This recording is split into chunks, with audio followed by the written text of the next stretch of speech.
Hello दोस्तों, तो आज इस वीडियो में हम बात करने वाले हैं PGM India mid cap opportunity fund के बारे में, जो कि डायरेक्ट प्लान ग्रोथ है। तो आज इस वीडियो में हम ये समझेंगे कि इस फंड ने पिछले सालों में आपको रिटर्न कैसा दिया है और आगे आने वाले समय में ये आपको कैसा रिटर्न दे सकता है, और ये भी देखेंगे कि मिड कैप सेगमेंट में ये फंड कैसा है। तो चलिए वीडियो में डिटेल में समझते हैं। तो नमस्कार दोस्तों, स्वागत है आपका मेरे चैनल पे। मेरा नाम है रोहित और आप देख रहे हैं ब्लू स्काइज फाइनेंस। तो इस फंड के बारे में समझने से पहले हम ये समझ लेते हैं कि जो मिड कैप फंड्स होते हैं वो क्या होते हैं। देखिए, अगर हम मार्केट कैपिटलाइजेशन के टर्म्स में देखें तो क्या होता है कि जो 100 रैंक से लेके 250 रैंक तक के जो स्टॉक्स आते हैं वो मिड कैप में आते हैं। मतलब आप ये समझिए कि जो मिड कैप स्टॉक्स होते हैं उसका जो इन्वेस्टमेंट होता है ये मिड कैप फंड्स में।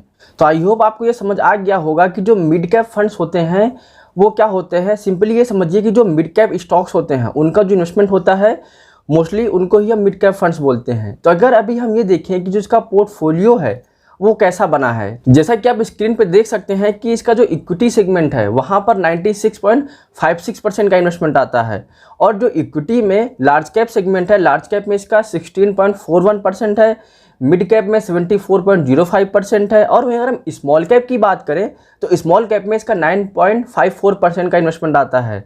और अगर हम डेट और कैश देखते हैं कि इनके पास कैश कितना है तो वो करीब 3.44% का आता है।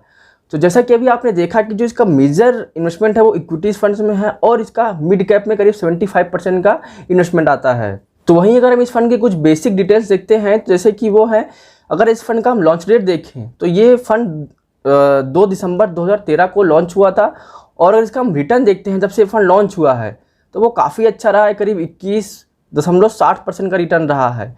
और अगर इसके हम बेंचमार्क इंडेक्स की बात करते हैं तो वो निफ्टी मिड कैप 100 TRI यानी कि टोटल रिटर्न इंडेक्स है, और इसको मीटर देखेंगे तो वो बहुत ही हाई है। ऑब्वियसली से हाई होगा क्योंकि इसका जो इन्वेस्टमेंट होता है वो इक्विटी फंड्स में होता है। और इसका हम टाइप देखते हैं तो ये ओपन एंडेड फंड है। ओपन एंडेड का मतलब ये होता है कि आप कभी भी इस फंड में इन्वेस्टमेंट कर सकते हैं और कभी भी अपने पैसे को यहाँ से रिडीम कर सकते हैं। और अगर इसका हम एसेट अंडर मैनेजमेंट देखें तो वो करीब 2709 करोड़ का आता है। और इस फंड का अगर हम एक्सपेंस रेशियो देखते हैं तो जो इस फंड का एक्सपेंस रेशियो आता है वो 0.34% का है। और अगर इसके हम कैटेगरी के एवरेज का एक्सपेंस रेशियो देखें तो वो करीब 0.95% का आता है। तो ऐसे में जो इस फंड का एक्सपेंस रेशियो आता है वो बहुत कम है। तो ये फंड काफ़ी अच्छा अगर आप एक्सपेंस रेशियो के नज़रिए से देखते हैं तो वहीं अगर हम इस फंड के फंड मैनेजर की बात करें तो वो है अनिरुद्ध नाहा जी, जो कि 5 अप्रैल 2018 से इस फंड को मैनेज करते आ रहे हैं। तो वहीं अगर हम दूसरे फंड मैनेजर की बात करें तो वो है विवेक शर्मा, जो कि 1 जून 2021 से इस फंड को मैनेज करते आ रहे हैं। तो चलिए अभी हम ये देखते हैं कि जो इस फंड का रिटर्न रहा है पिछले सालों में वो कैसा रहा है। तो जैसा कि आप देख सकते हैं कि जो इस फंड का रिटर्न रहा है पिछले 1 साल का रिटर्न देखते हैं तो करीब 90.4% का रहा है।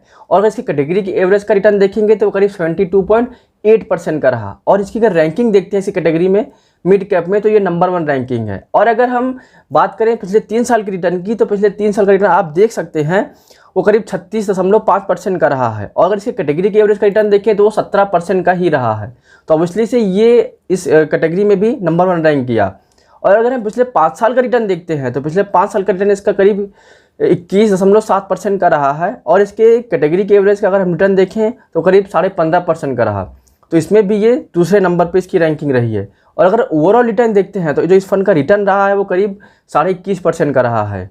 तो आपने देखा कि जैसे इस फंड ने रैंकिंग मेंटेन रखी है वो नंबर 1 रही है। तो वहीं अगर हम बात करें इस फंड के इक्विटी सेक्टर एलोकेशन की तो वो कैसा रहा, जैसा कि अभी आप स्क्रीन पर देख सकते हैं। जैसा कि आप स्क्रीन पर देख सकते हैं कि फाइनेंशियल सेक्टर में इसका 15.7% का इन्वेस्टमेंट आता है। और अगर हम हेल्थ केयर की बात करें तो हेल्थ केयर में इसका 15.2% का इन्वेस्टमेंट आता है। इंजीनियरिंग सेक्टर की बात करें तो वहाँ पर इसका करीब 12.4% का इन्वेस्टमेंट आता है।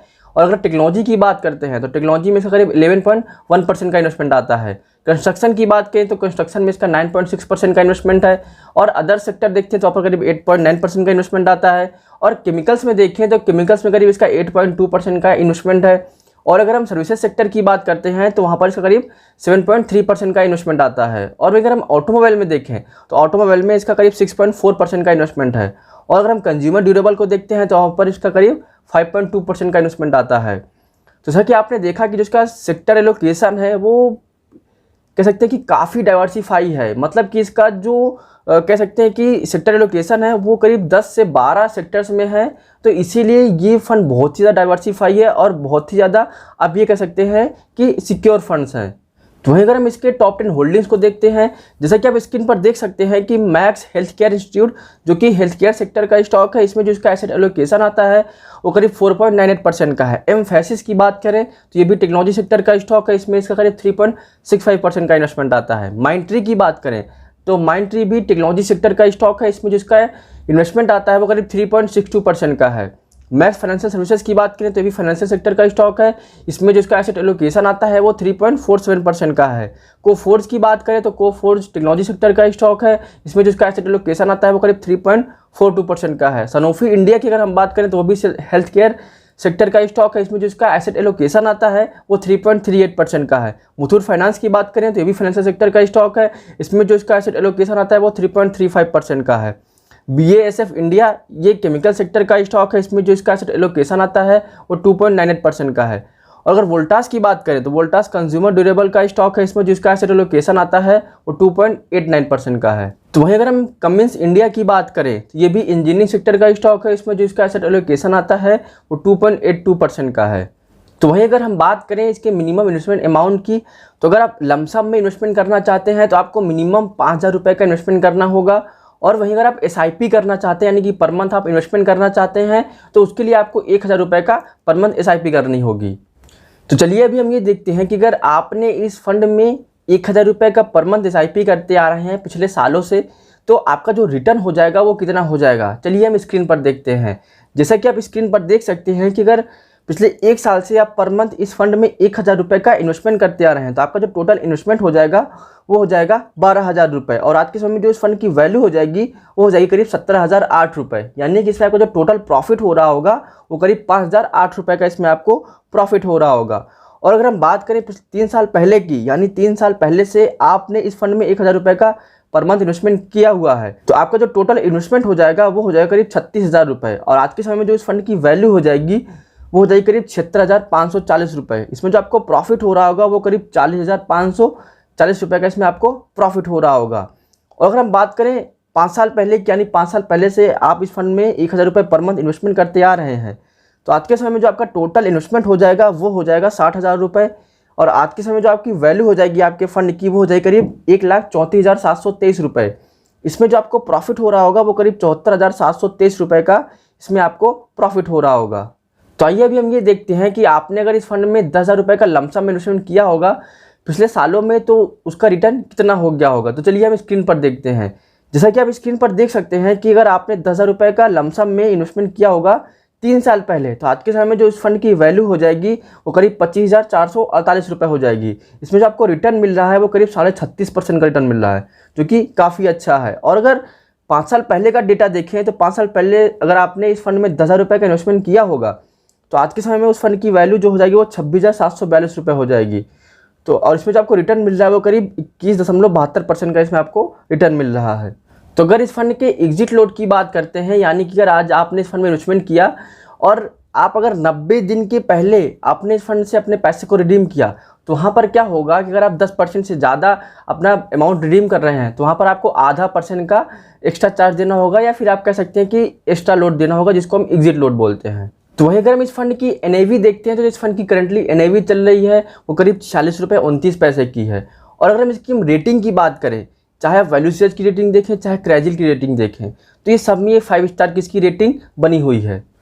तो वहीं अगर हम इस फंड के टैक्सेशन की बात करते हैं, यानी कि आपको इस फंड में इन्वेस्ट करते हैं तो आपको टैक्स कितना देना होगा। अगर आपने इस फंड में आज इन्वेस्टमेंट किया और 1 साल के बाद आपने इस फंड से अपने पैसे को रिडीम करते हैं तो क्या होगा कि वहाँ पर आपको long term capital gain tax लगेगा, जो कि 1 लाख रुपए तक का जो प्रॉफिट होता है वहाँ पर आपको कोई भी टैक्स नहीं देना होता। 1 लाख से अगर ज़्यादा आपको प्रॉफिट होता है तो 1 साल में आपको 10% का जो है long term capital gain tax देना होता है। और अगर आपने इस फंड में इन्वेस्टमेंट किया और 1 साल के पहले ही यानी 365 दिन के पहले ही आपने इस फंड से अपने पैसे को रिडीम कर लिया तो ऐसे में क्या होगा कि आपको short term capital gain tax देना होगा, जो कि आपके प्रॉफिट का 15% लगता है। तो आज इस वीडियो में हमने बात किया PGIM India mid cap opportunity fund के बारे में। तो देखिए अभी हम ये डिस्कस करेंगे कि आपको इस फंड में इन्वेस्टमेंट करना भी चाहिए या फिर नहीं करना चाहिए। देखिए अगर आप इस फंड में इन्वेस्टमेंट करने जा रहे हैं तो आपका जो मिनिमम इन्वेस्टमेंट होराइजन होना चाहिए वो कम से कम 7 साल का हो। अगर 7 साल से कम का इन्वेस्टमेंट होराइजन होगा तो आप ये समझिए कि आपका रिस्क बहुत ज़्यादा है। वैसे तो जो इस फंड का डाइवर्सिफिकेशन है वो काफ़ी अच्छा है।